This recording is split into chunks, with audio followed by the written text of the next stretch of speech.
নমস্কার বন্ধুরা, BP food কিচেনে সবাইকে স্বাগত। আজ আমি বানাবো চিংড়ি মাছের একটি রেসিপি। খুব সহজভাবেই এবং একেবারে ঘরের মশলা দিয়েই বানিয়ে ফেলতে পারেন খুব একটি টেস্টি চিংড়ি মাছের রেসিপি।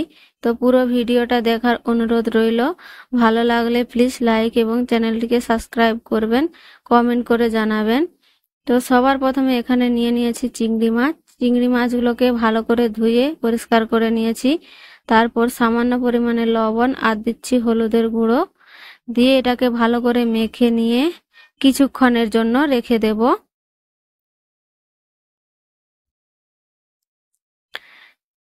এবারে নিয়ে নিয়েছি এখানে একটা মিক্সার জার, তাতে দিয়ে দিচ্ছি 1 চামচ সরষে।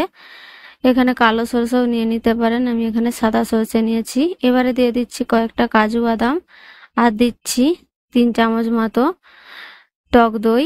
এবার এটা মিক্সিতে পিষে নেব। এবারে কড়া বসিয়ে সামান্য পরিমাণে তেল ভালো করে গরম করে নিয়েছি।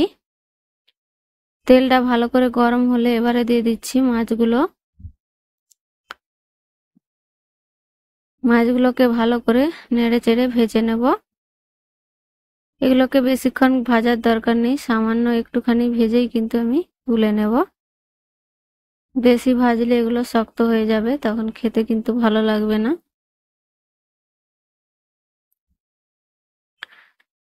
মাছগুলোকে ভালো করে আমি উল্টে পাল্টে ভেজে নিয়েছি। এবার উঠিয়ে নেব।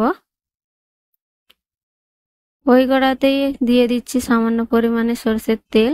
তেলটা ভালো করে গরম হলে এবারে দিয়ে দিচ্ছি একটা তেজপাতা, কয়েকটা গরম মশলা, গোটা গরম মশলা দিয়েছি এখানে।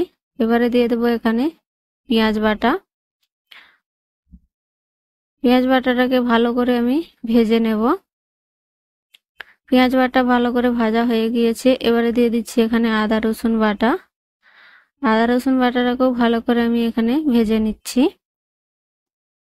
সব কিছুকে ভালো করে আমি ভেজে নিয়েছি। এবারে দিয়ে দিচ্ছি হলুদের গুঁড়ো আর দিচ্ছি এখানে লঙ্কার গুঁড়ো আর দিচ্ছি এখানে কাশ্মীরি লঙ্কার গুঁড়ো, সব 1/2 চামচ করে দিয়েছি। এবার এগুলোকে মশলার সাথে একটু মিশিয়ে নেব। তারপর দিয়ে দিচ্ছি এখানে দই আর বাদাম পেস্ট। এবারে মশলার সাথে ভালো করে এগুলোকে মিশিয়ে নিচ্ছি। তেল ছেড়ে যাওয়া পর্যন্ত ভালো করে এগুলোকে কষিয়ে নেব। মশলাটা আমার ভালো করে কষানো হয়ে গিয়েছে। কালারটা কিন্তু অনেকটাই চেঞ্জ হয়ে গেছে। এবারে এখানে দিয়ে দেবো আমি নারকেলের দুধ। এখানে 1/2টা নারকেল আমি মিক্সিতে পিষে নিয়ে ছাঁকনিতে করে ছেঁকে নিয়েছি, সেটা এখানে দিয়ে দিলাম। এবারে ভালো করে মিশিয়ে নেব। এটাকে ফুটতে দেব। ফুটে উঠেছে। এবারে দিয়ে দিচ্ছি এখানে স্বাদ মতো লবণ আর দিচ্ছি এখানে অল্প চিনি। এবারে ভেজে রাখা মাছগুলো দিয়ে দেব। এবারে সবগুলোকে ভালো করে মিক্স করে নেব। তারপর এটাকে ঢাকনা দিয়ে ঢেকে দিয়ে 10 থেকে 15 মিনিট মতো হতে দেব।